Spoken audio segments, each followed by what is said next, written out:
Hey guys, it's your girl Samantha here at Black Nation News, and today I wanted to talk about an incident that happened back in 2020 with Maria Taylor, who is a black woman, and Rachel Nichols, who's a white woman. Apparently they're both NBA reporters. I really don't know much about the, I guess, background details of it because I don't follow sports and I don't really support non-black owned establishments like that. But what really triggered me was the support that came out, some of the comments that were made in support of Rachel Nichols, even though Rachel Nichols was the one that was in the wrong. So let me go ahead and I guess read the story for you guys. So yeah, the NBA reporter Rachel Nichols back on ESPN air after one day rest following the Maria Taylor race furor. And this was published like today. So this happened last year. I'm kind of surprised they waited a whole year to like really talk about this. I don't know if it's because the NBA finals have come up and now it's like who's going to host it, and they picked Maria and then all hell broke loose. I don't know. But basically Rachel Nichols is a white NBA reporter. This is like, okay, so this is what happened after the aftermath of everything that went down. So she's basically back at work now. She only took a 1-day hiatus, which basically means she wasn't suspended. She has not gotten in trouble for her racist comments about Maria Taylor. So she's back at work. She did do a sorry ass apology, which I couldn't even get through all of it because it was just like a sorry ass apology. The first thing they teach you in journalism school is don't be the story. And I don't plan to break that rule today or distract from a fantastic finals. But I also don't want to let this moment pass without saying how much I respect, how much I value our colleagues here at ESPN, how deeply, deeply sorry I am for disappointing those I hurt, particularly Maria Taylor, and how grateful I am to be part of this outstanding team.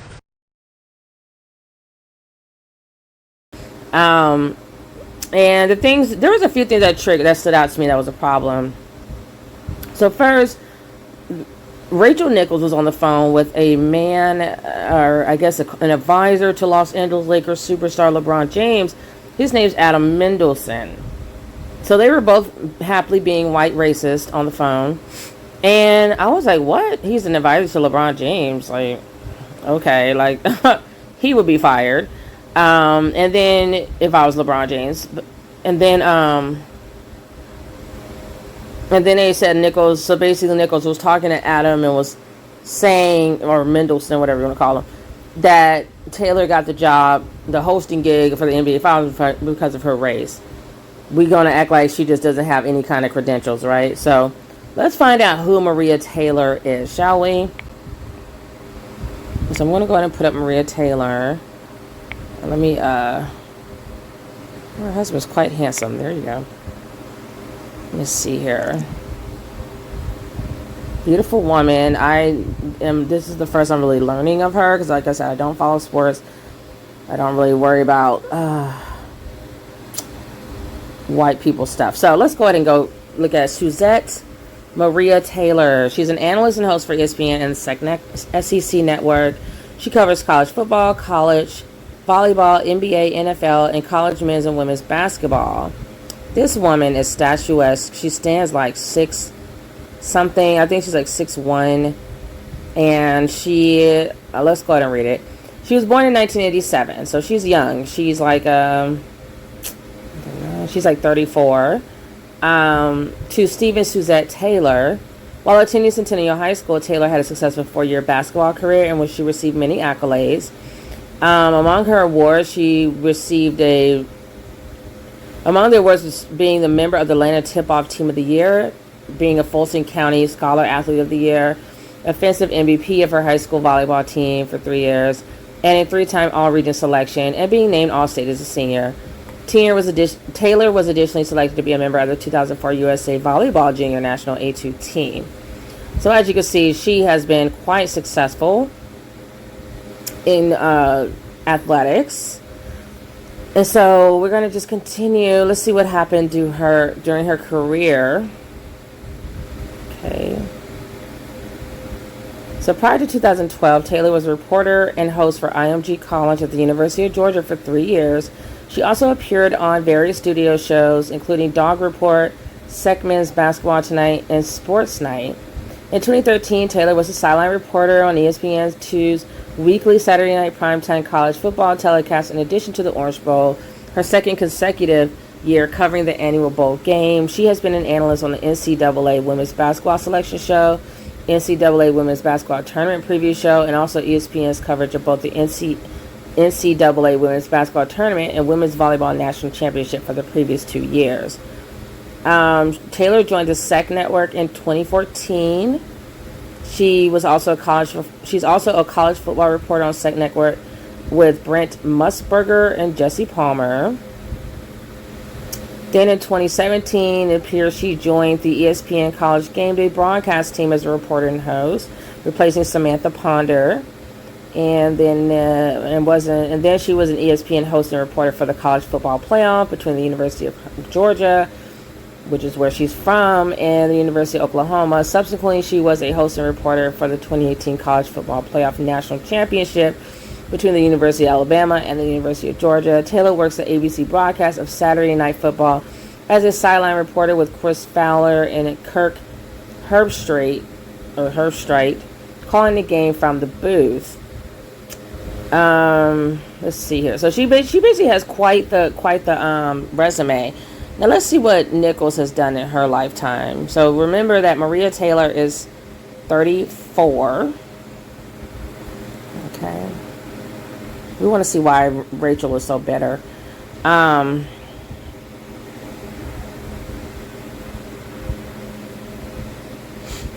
So Rachel doesn't even have a picture on her Wikipedia page.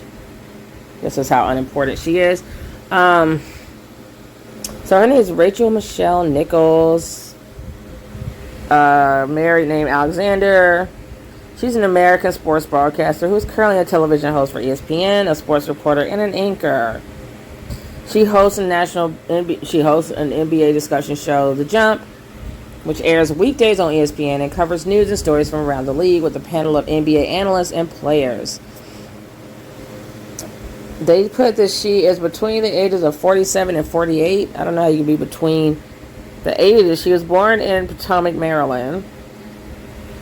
I think that says a lot right there. Women in the DMV area are white women. They think they're just assholes. Let's keep going. So her notable credits. I'll just go through here. So Nichols she was born Rachel Michelle. Okay, don't care about her name really. She's a graduate of Winston Churchill High School in Potomac, Maryland, 1991. And she graduated from the Medill School of Journalism at Northwestern University. So she went to school for journalism. In 1995, she graduated.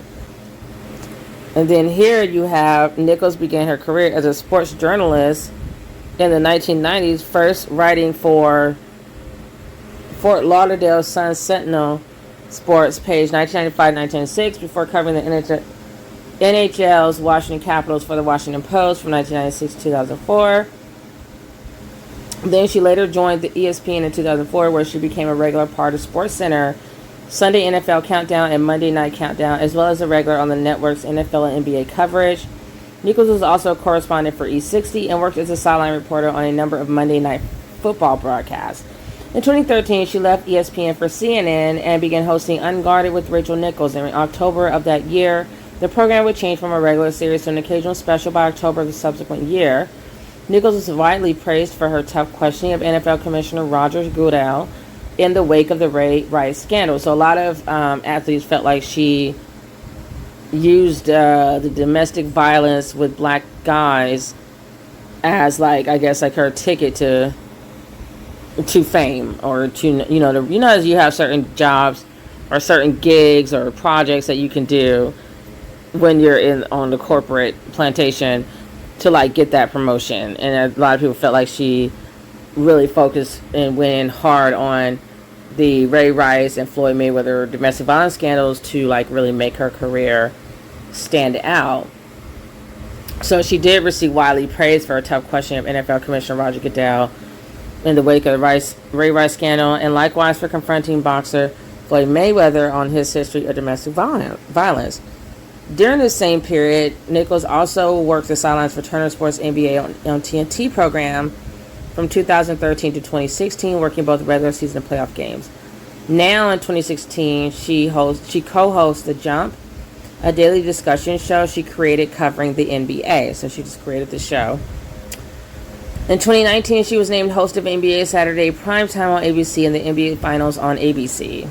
She also became a recurring guest host on the podcast Pardon My Take from 2016 to present, as well as on the TV show Pardon the Interruption. In July 2021, she has this conference call leak. So they basically going up to that. So the thing is, so with her personal life, so that's her resume. She was named Esquire's Women We Love, and one of the Hollywood Reporter 10 most powerful voices in sports media. She was also named to Sports Illustrated's Twitter 100 in 2013 and 2014, and to Sports Illustrated MMQB 100. Sports Illustrated has called Nichols the country's most impactful and prominent female sports journalist. I wouldn't know. So let's go ahead and look into her personal history. Nichols married a film and music video director, Max Nichols. He's the son of film and stage director Mike Nichols, and a Jewish ceremony in Venice. Why am I not surprised that they're Jewish?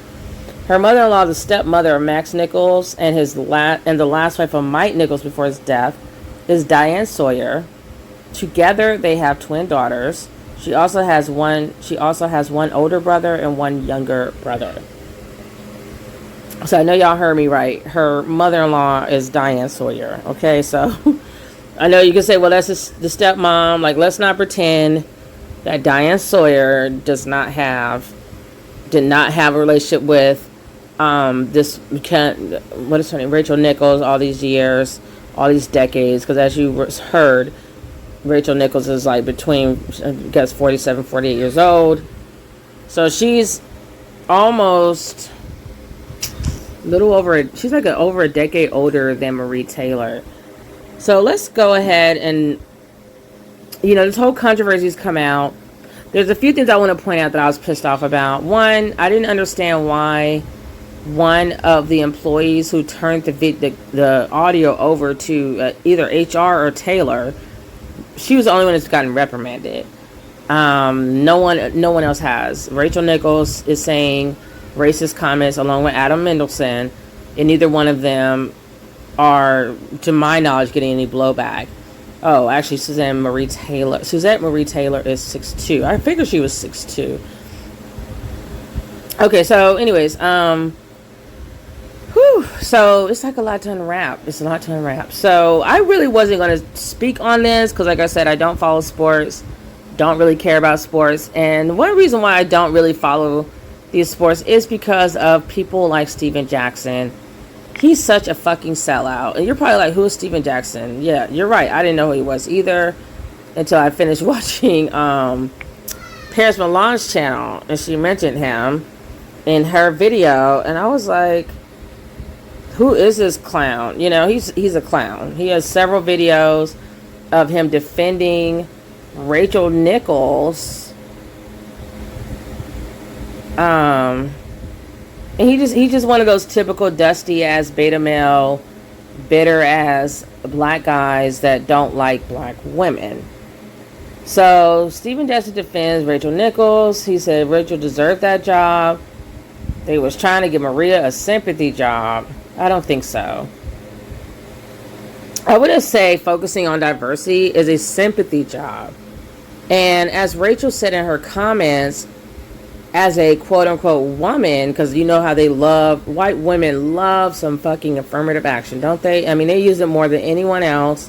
They can't get enough of it. And so I just feel like, Rachel Nichols has had her share of enjoying some affirmative action, some special treatment for being a woman in a male-dominated field. And she didn't have much complaints about it until it was a black woman who now she gets to get a position. So even if she did get the position because she's black and a woman, so what? She's highly qualified, and Rachel Nichols definitely has had her share. I'm pretty sure of people pulling strings for her old ass to get to where she is. I mean, we go from Diane Sawyer to the fact that she's white, to the fact that her family's Jewish and they own like all the media, to the fact that she's a female and they might need diversity, and that's why her ass is on TV. So girl, bye. So let you guys listen to what Rachel Nichols said about Maria Taylor. 1 second. So they said to me, hey, instead of posting the NBA Finals, like, why don't you do Doris's silent reporter job for the NBA Finals? Because guess what that would clear the way for?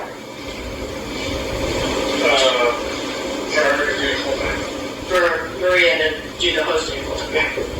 Yeah. So, I have declined. I don't know what their next move is, but they are feeling pressure because of all of that, and I'm trying to figure out like how to just, my thing is like I wish Maria Taylor all the success in the world. She covers football, she covers basketball. If you need to give her more things to do because you're feeling pressure about your like crappy long-time record on diversity, which by the way I myself know personally from the. So she just says she knows personally about the crappy level of diversity from the female side of it. So that means you have been benefiting your damn self as a woman, and you're shitting on a black woman who has had twice, 2 or 3 times harder than your white ass to get to where you are today.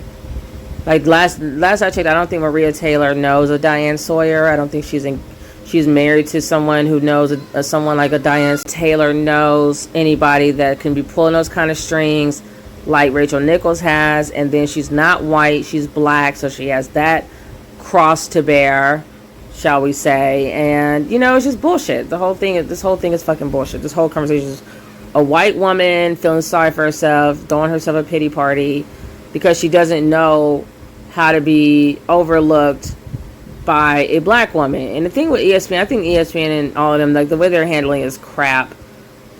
They should make it clear that Maria Taylor is qualified and that's why she got the position. That's their problem if they haven't had enough black people in these executive or these journalist positions or whatever the hell you call these jobs that they're vying for. But that's their problem because the majority of the people that you're talking about all goddamn day are black. So the least you can do is have people who cover the sports look like the people you fucking make money off of, who bounces balls back and forth or throws a ball down the damn field or whatever. So let me finish this up. Female side of it, go for it. Just, find it somewhere else. You're not going to find it with me. Then take my thing away. And there you go. So, someone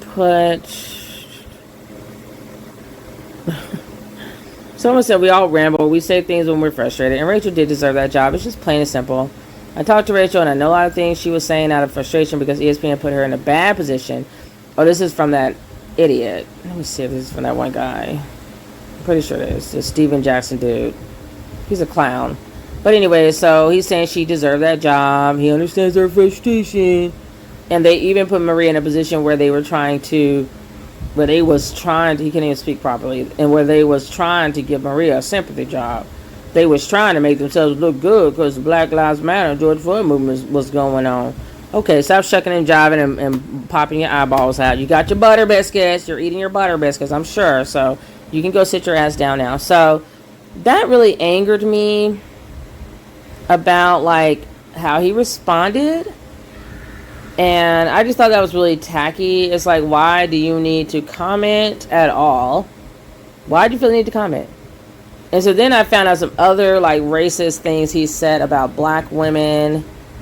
And he's just a clown, and it's like Paris Milan and Cynthia G say, we just have to learn how to kick these guys to the curb. We got to learn how to walk away from black males if they don't change. Because it's getting to be too many of them feeling comfortable enough to come out. They have no loyalty to their race. They've shown that time and time again. He made this really disparaging comment about black women that really had nothing to do with him. Hey, what up, world? Getting myself together for today. Say, I wouldn't be a real one if I didn't share this game with my little bros, my little homies out there. I wouldn't be a real one if I didn't share this game with y'all. One, me, I've made a lot of mistakes in my life, so I feel like to share this game with these youngsters out here are the ones who planning on having families and moving forward and doing different things and being successful. A lot comes with it. What I want to tell y'all, find one woman, love her, and have families and have babies with her. Do not have kids by multiple women. Listen to me.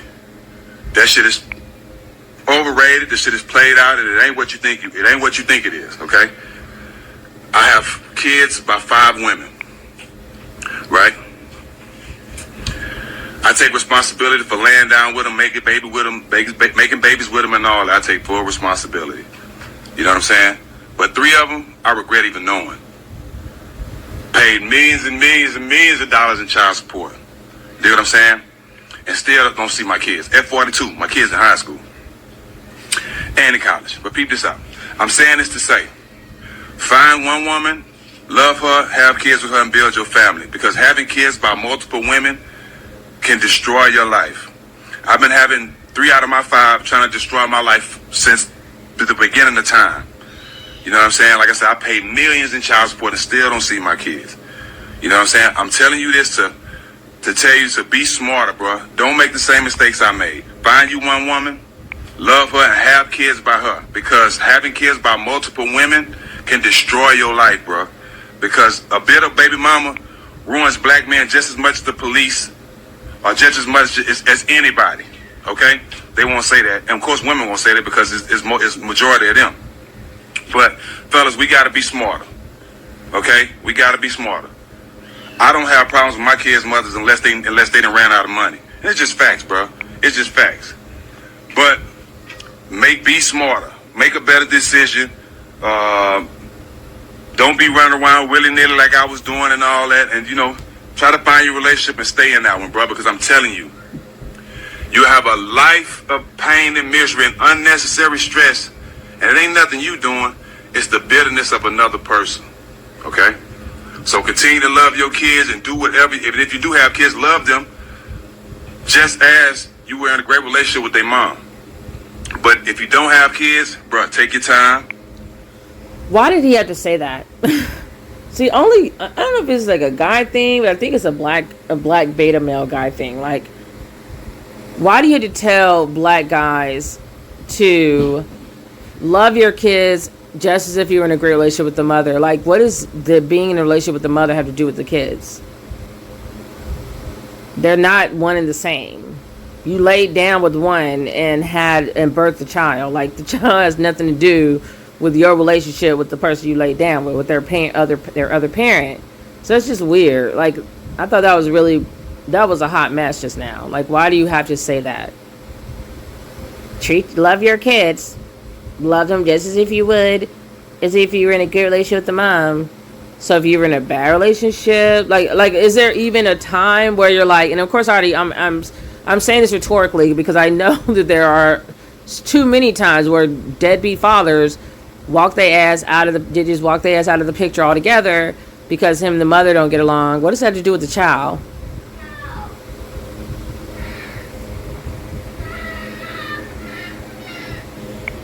All right, let's continue.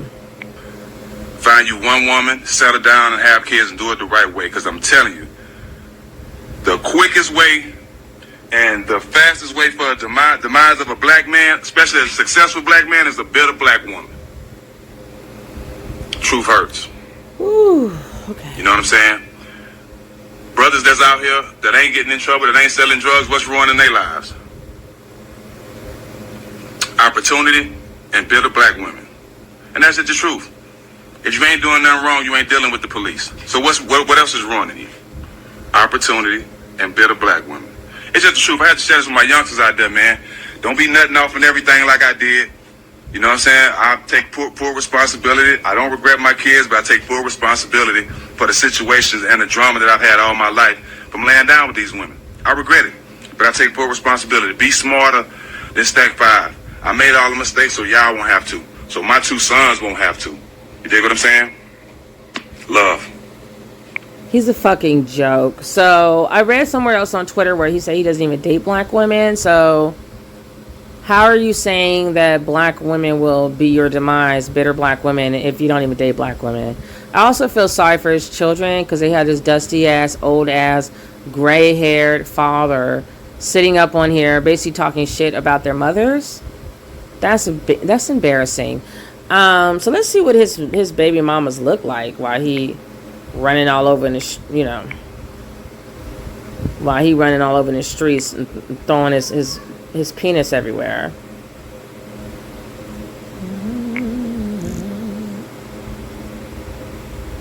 Why the hell do you have 5 baby mamas?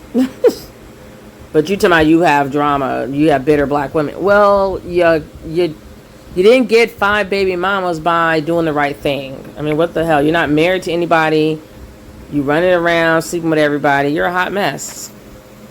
And with black guys, they can never take... He says he takes full responsibility. How do you take full responsibility but you're sitting up on YouTube crying yourself, feeling sorry for yourself, blaming black women, basically, for your demise? And saying, well, if you stay out of trouble, cops are not... Okay, please do not ever become a hashtag. Because I know I ain't fucking marching anywhere for your ass. Your dusty, busted ass. So we have baby mama Melissa. I don't know what she is. You don't even know what people are anymore. Everybody just looks the same. They all got the same hair, the same eyeballs. Then he has Imani. I don't know what this is saying here. Hold on. Okay, so this guy talks too goddamn much. This was in 2015, so NBA Steven Jackson, I'm still banging my estranged wife, so call off the divorce. Oh, see, so basically it just blows out all his credibility. And this is what Cynthia G talks about. Like, it's like you basically are talking shit about black women because you can't be with black women. Like, the black women you want to be with. So then you throw us all into this group, but you don't hear anyone else doing that with their race. You don't hear white guys getting mad for saying, like, fuck all white women, I'm jumping across the fence. Or Hispanic guys, Mexicans saying, I'm sick of, like, Maria, who did something to me, excuse the name, but, like, say some Hispanic name, and then, like, I'm going to go date all white women only. That's... Please get your dusty ass off of YouTube, embarrassing the race, because unfortunately we had to be attached to your bum ass. Oh, my God. So he said, if you're still intercoursing, there's no divorcing. So says ex-NBA star Steven Jackson, who's asking a judge to throw out his wife's divorce petition because they're still knocking boots like a married couple. It was too much information. But it says it's one of the strangest legal docs we've ever seen. Jackson says the judge should not grant his wife Renata a divorce because he believes she's trying to score a prenup payout, when in actuality, they're still very much a couple. FYI, Jackson says Renata's payout under the prenup is based on his net worth at the time she filed for divorce in 2013. And since he was still playing in the NBA at the time, the payout would be significantly larger. But in new docs filed in state court in Georgia, Jackson says he can prove his marriage wasn't dead then, and it isn't dead now, because he's still banging his wife on the regular. I'm going to vomit. But anyways, in fact, Steven says he often still takes her on fancy vacations to places like the Bahamas, Cancun, and Jamaica, and presumably bangs her there too. Which leads to this explanation Steven included in new court docs. Despite filing for divorce, Renata has continued her relationship with Steven in an effort to have her cake and eat it too. We can't imagine this case is going to have a happy ending for Jackson, because if he gets his wish, he's still going to have a pissed off wife on his hands, and if he loses, he's going to have to cut a big fat check. At least he's still getting laid. Oh, gross, gross, gross. But I wanted to read that just to prove, like, all that mess you talking about, leave black women alone, blah, blah, blah, the bitter black woman. But you're married to a black woman. Like, I don't understand y'all, just consider your options. There's so many options out there. Please consider them. I guess she's another black girl. Let me see here. Y'all, I can't tell. Everybody's skin is light and they got the straight hair. This one says sometimes you gotta leave it at the altar. While Stephen Jackson left his ex-fiancee Imani Showalter on their wedding day. Yikes! But she's bitter. Buckle up, folks, because this is about to be a ride. Oof. This is not to demean nobody. This is free game. I love everybody, black women included. Okay. Didn't he just say to leave bitter black women gonna be your demise? And why do you have to put black women? So all your babies. So you pretending that only black women go after you for child support and alimony? That's what we gonna pretend? Okay. So this says, let's get that clear. He loves all the people, including black women. Everybody. He loves everybody black. Okay. And I know 3 of them are assuming from what he was saying, like he's trying to say bitter black women, leave them alone because they're going to ruin your life. So I'm assuming that he said 3 out of the 5 are the ones ruining his life from the very beginning, trying to ruin his life or ruining his life, whatever, because black guys don't have any control over their life. Let them tell it. So I'm assuming 3 of the women, baby mamas, are black women. So let's just keep reading. Oh, he's always trying to give some advice. This is for women and men, but I really want my young something blank, I guess brothers, maybe use the N-word, it's a blank line, to listen to this and take the right advice from this. No, nobody want to learn from you. You clearly don't have great judgment. Ooh, let me try to read this and not laugh. Jackson first met Showalter when he flagged her down while walking in New York City. From then on, they were together and dated for a few years before their relationship got rocky. Oh. Eventually, she relocated to San Antonio to be with him. There, he won the championship with the Spurs and decided not to renew his contract. He left fully supporting his boo. The team had reservations with Showalter, claiming she wasn't a good influence on the other NBA wives and noting they didn't like the way that she dressed. Jackson eventually joined the Indiana Pacers in 2004, and during his tenure, he popped the question and the couple made plans to tie the knot in Houston, Texas, Jackson's hometown. Oh, wait, this guy do look like George Floyd, and he's from Texas too? That's interesting. Okay, let me keep going. We plan to get married in Houston, so newsflash for all 530 of y'all here. In order for a prenup to get drawn up, both the bride and the groom have to agree on the prenup before it can even get written up. Why is he telling everybody this? Why is he telling people all his damn business? He talks too much. On top of caping for white women in his spare time, he talks too goddamn much. I take care of a lot of people. I'm never letting one woman control of all the hard work I've done in my life. Okay. None of these muff effers was in the gym with me. Okay, so that's what they are now. I would not want to marry that. So I told myself, whoever I'm married to, they signed a prenup on top. It's not even a second guess. Thank you for sharing, since nobody cared. The two agreed on the prenup. However, when it came down to getting this document signed, Showalter delayed signing it, and the couple continued wedding planning. Okay, so it's not uncommon for wedding planning to bring out the worst in folks, but in this case, everything seemed to fall apart. Initially, they couldn't agree on an officiating pastor. She is adamant about this certain pastor. I'm like, cool, it's her wedding, but this is a pastor I'm talking about screaming at me and everything. This pastor has to do it. I spent about $400,000 on the wedding, y'all. Pastor don't matter to me. I just want to marry you. I don't even give a damn. Now, we had 2 weeks before the wedding. Everything planned and ready to go. I'm like, look, bruh, why I got to keep asking you about this prenup? Why is he calling her bruh? That's another thing I hate that these black males do. I'm not going to talk about the males. I ain't worried about them right now, but this is something I hate they do. Like, she's not your brother. She's not a man. Like, why are you talking to her like she's a buddy? Okay, let me keep going. So he said, it ain't like you don't know what's on it. What motives? This is what I told her. What motives you on? I ain't on nothing. I just ain't had time to sign it planning the wedding. The day of the wedding arrives, and Jackson's still concerned by Showalter's lack of urgency to sign the prenup, but ends up brushing it off after older family friend and nanny of the former couple's child, Miss Doris, assured him not to worry and that she'd talk to her. So this is the day of the wedding. Y'all ready for the good part? We wake up that morning. I'm getting dressed. All my grooms, and in the back of my mind, all I'm thinking about is this damn prenup. So where we staying at, it's a big ballroom. We had to, okay, let me just keep going because he talks too much. He really talks too much. So I guess she pulled him to the side.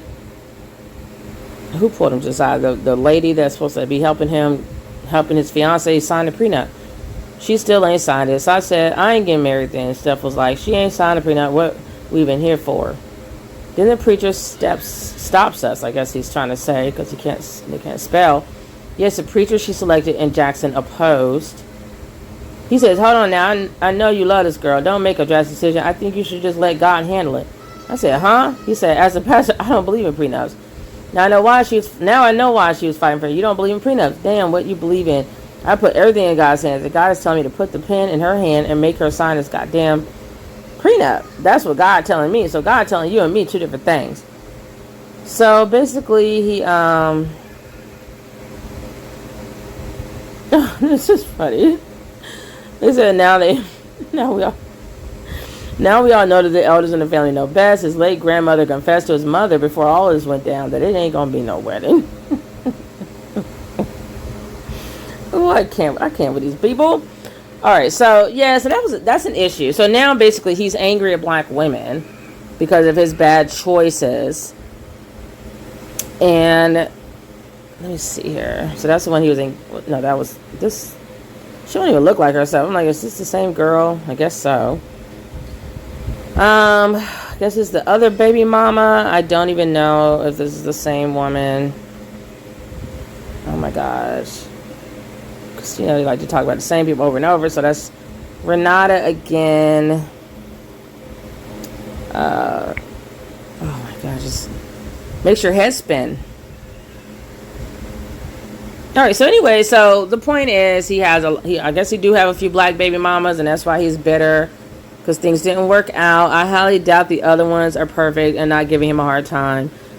It's just easier for black males, for some reason, to hate on the women who give birth to their crusty asses. So, him defending Rachel Nichols was a hot mess. I had an issue with that. And I'm also wondering why Adam Mendelsohn isn't getting any smoke. I'm like, screw that. That dude would be fired. Let's see if LeBron James said anything about that. He probably ain't gonna say anything because they're such sellouts. I'm trying to support this sports shit. It's just full of crap. It's full of crap. Everybody's throwing black people under the bus left and right. I ain't got time for that mess. And I'm supposed to support that? No, I'm good.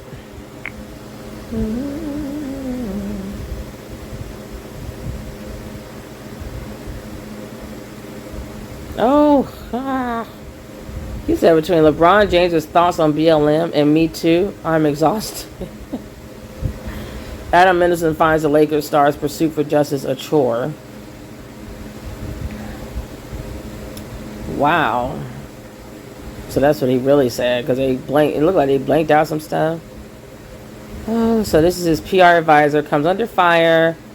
Oh, that's his PR advisor. As his controversial conversation with Rachel Nichols is leaked to the public.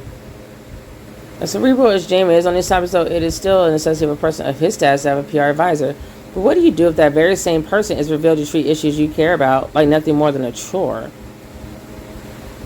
Yikes.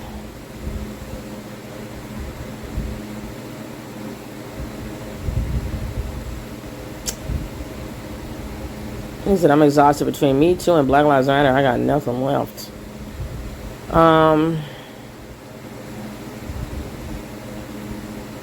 Here comes basic Frederick, basic beta male. LeBron James' advisor was talking about how tired of BLM and Me Too he is. Meanwhile, he was happy to make money off of Braun and other marginalized athletes. Typical. Please go sit your stupid stuff down.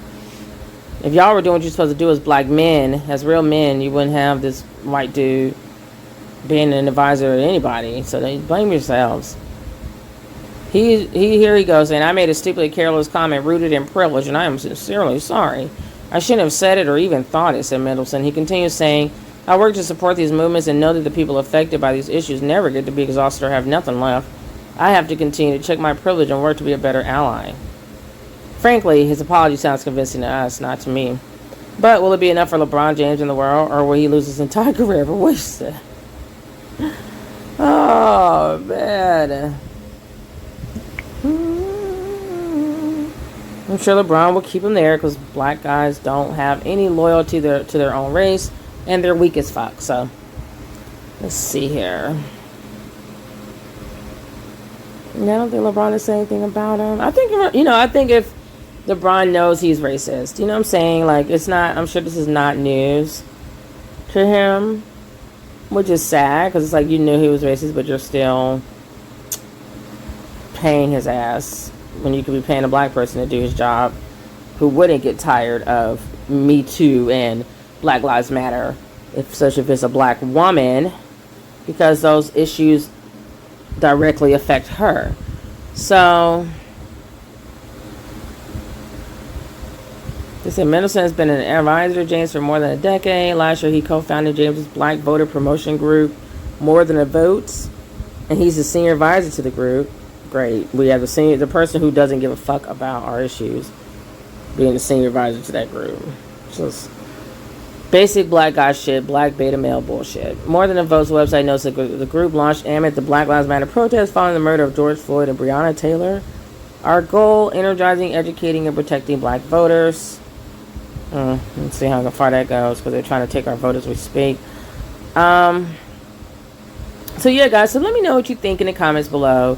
I just had to jump on here because I was like, this Steven Jackson dude, I don't know anything about him, but the way he was portrayed by Paris Milan, he kept saying he doesn't date black women, but he's talking shit about black women. And I'm like, how do you talk crap about black women, but you don't date them? How does that make sense? How you gonna say what we gonna do to the black man if you don't date us? Let me see if I can find that Twitter post really quickly, because I like to have my receipts.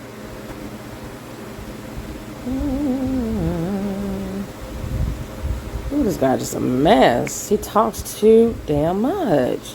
Something about black guys from the South that just talk your damn ear off. Whew. On the fact that you're a bully in any situation. Okay. How does Steven Jackson know? Wait, what's going on here? Oh, okay. Let's dig into this. Steven Jackson has a personal connection to George Floyd. I figured he did. He looked like him with that hard chin. The former NBA player said they had an immediate bond upon meeting. Steven Jackson has become one of the prominent figures demanding justice for George Floyd's murder. Most recently, you've probably seen a 42-year-old former NBA player in a viral video holding Floyd's 6-year-old daughter Gianna. Oh, stay away from her. You don't like black women. Don't taint her little ears. On his shoulders while she says, smiling, Daddy changed the world. It turns out Jackson has a close connection to Floyd and his family. In a conversation with ESPN's Mark Spears, Jackson explained that he met Floyd while he was living in Texas and called him twin. Wow. Yes, they do look just alike. They look just alike. See? This is ironic, to say the least. We have a homeboy named Tello. Rest in peace, Tello. He's gone now. He was from Port Arthur, but he used to be in Houston as well. Houston is 45 minutes from my hometown. So I'm in Houston back and forth, explains Jackson. So he came and he's like, I'm bringing my homeboy Floyd down here next week. He played basketball too, but y'all look alike. You might have the same dad. I'm like, please, man. So what the fuck? Like, why is this funny? Why is this funny that black families are so dysfunctional that they're like, you may have the same dad and don't even know it? So he said, he brings Floyd down. I look at Floyd, and the first thing we both say is, who's your daddy? From looking alike, and from that day forward, we just had a bond. We became tight. Daddy changed the world. George Floyd's daughter, Gianna, never forget. Oh.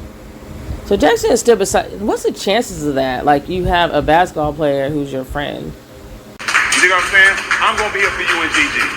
Floyd might not be here, but I'm here for her. I'm here to get justice, and we're going to get justice for my brother. We're not leaving. We're going to keep fighting. We're gonna put my brother, we're going to send him home and in beautiful ways this week. But I'm telling you, we are not leaving. We demanded justice, and I'm tired of seeing that. I'm not going to see her hurt every day like this. We need justice. We demand it. And some kind of way, goddamn it, we going to get it. Thank y'all for coming, but this shit has to stop, man. It has to stop. So this is what black guys don't get. How is it going to stop when you are taking the side of a white woman over a black woman? You, as an athlete and a former basketball player, you have more in common with Marie Taylor than Rachel Nichols, Steven Jackson. So you should have been talking. This was like your prime opportunity to stand up for a black woman who has busted her ass, just like Rachel Nichols, I guess, has done something. I don't know what the hell she did. I don't really believe she done busted her ass like that, because she looked like she got a lot of people pulling strings for her white ass. But Marie Taylor has busted her ass. And this is your time. Just keep your ass on code. Even though black guys, they act like they don't know what a code is to save their lives. If you want people like George Floyd to stop being murdered and their daughters to stop having to grow up without their fathers, stand up for Marie Taylor. Stand up for this sister who has worked just as hard as anybody, if not harder, for her career, and she deserved that spot. Now, is ESPN racist as fuck and had to finally give a black woman a spot that they probably wanted to give to Rachel Nichols? You damn right. So that ain't got nothing to do with Marie Taylor. That does not take anything from her talent and her knowledge and her skill. Absolutely nothing. That's ESPN's fault. Yeah, you have a lack of diversity apparently somewhere in your, employees. I don't know, because I don't follow y'all like that. And I don't feel bad, and things like this make me happy I don't. But every time I do watch it, I see some black people cooning, and that's why I don't follow y'all. Because I know you guys don't care about black people, but you sure love making a lot of money off of us. It feels too much like slavery for me. So, bro, how many times we as black people have said that we was qualified? We know we qualified. We know we qualified for the job, but we didn't get it because they gave it to the white person just because he was white. How mad were we? Because they looking out for their own. How mad were we? When you know you deserve the job and they give it to a white person just because he white. We've been dealing with that our whole life. And that pisses us off. We ain't getting recorded, but we say shit too behind closed doors. So I get it. I get it why Rachel mad. Rachel ain't never showed me no signs of being racist. But I would be mad too if I worked my whole life for a job and they gonna give it to a white dude just because Donald Trump in office. Or just because a white kid got killed and at the time it'll look better for a white person to have a job. I would be mad too. It's just the facts. I ain't trying to be liked. I'm speaking the truth. We rocking with both of them, Maria and Rach, but this is the truth. So apparently the cooning from Stephen Jackson wasn't enough. And so we also had Kendrick Perkins and Richard Jefferson also throw their support behind Rachel Nichols after this fiasco. Well, they said it's after her apology. They threw their support behind her. And these are two more black men, or black males, beta males at that. So let's go ahead and read what they wrote, what they said really quickly. So ESPN reporter Rachel Nichols on Monday broke her silence on the entire fiasco involving her and colleague Maria Taylor. In an episode of The Jump, a somber-looking Nichols apologized for her seemingly racist comments on Taylor. She also expressed her gratitude to ESPN for the opportunities given to her. While several NBA players sided with Taylor in the controversy, Nichols got the support of her co-host. They put his co-host, but apparently they can't spell or edit for that matter. But anyways, so Nichols got the support of her co-host Kendrick Perkins and Richard Jefferson. The two former NBA players vouched for Nichols' character, with Perkins saying he has always appreciated her treatment of him. This is Perkins talking. For someone who's known you for a long time, being around you, you have treated me with utmost respect, and you always made me feel comfortable in your presence. I know your heart. You're a great person, great individual. Well, her heart sounded to me like a racist, but, I guess he had to say that to keep his job. And who knows, the way black guys disparage black women on a regular basis and very publicly, maybe he does side with Rachel more so than the black woman, Maria, who done nothing wrong. So Perkins and Jefferson, however, also acknowledged the fact that Nichols' actions had adverse effects, especially on Taylor. While they gave their support to Nichols, they also addressed the issue at large, while Perkins saying everyone should be more responsible. He said, I also know that Maria Taylor, she's a great person as well, very, very talented, hardworking, and I also feel like she deserves every opportunity that's presented in her way. My only hope is we have a commitment to support each other through this process. Jefferson echoed Perkins' remarks, adding, what happened should be a teaching moment for everyone. And then he went on to say, I've known Rachel for 20 years. Rachel and our entire group here have had some very difficult conversations over our time here, and those conversations end here. We will continue those uncomfortable conversations, which is kind of a contradiction, because how are you how the conversation's ending there, but then you're going to have these uncomfortable conversations continue. I don't know how that works.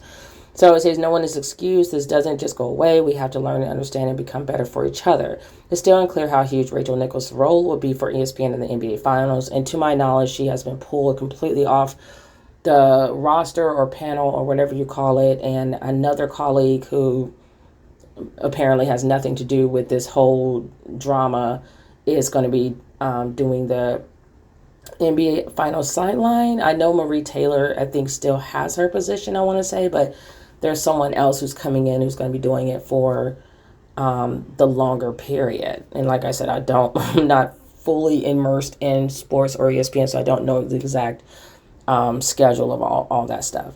But yeah, so this is basically two black male athletes, caping for Whitey because they need to keep their jobs, and they probably do prefer Rachel over Marie because Rachel's white. And we've already heard from Cynthia G and the black male pathology that they just prefer whiteness. They have this weird obsession with white women, and anything that is not black and whatever is close to white as possible. And it's funny because they just have such an easy, time of putting down black women. But when it comes to whitey females, even as she's saying racist comments and being caught in the act, they just can't, say the truth about her. They can't say anything disparaging about her, even in a professional manner. Like, maybe you could have not done that. But we know they can't do that because black males don't bill, so they would lose their jobs if they said anything negative to this white Jewish woman. So, and that's actually her show, which she shouldn't even still have that show. But again, how can we complain as a black people when that's their house? Like I will forever say, like Dr. Boyce Watkins says, you can't go into someone else's home and move furniture around and expect to be able to move the furniture around. You need to build your own house. So ESPN is white people's house, and it's most likely a Jewish white person's house. And she's right at home where she's at, and her men are protecting her. So she really didn't need any protection or caping from black males. But of course, she's going to get all of that caping, all of that protection. And Marie Taylor is kind of like left out in the cold, even as she has done nothing wrong, except, I guess, in their eyes, be black. So you guys, let me know what you think about this whole situation. Leave your comments below, and make sure to like, share, and subscribe, and hit the notification bell so you know when new videos come in. And until I see you guys again, take care of yourselves and each other. Peace, love, and light.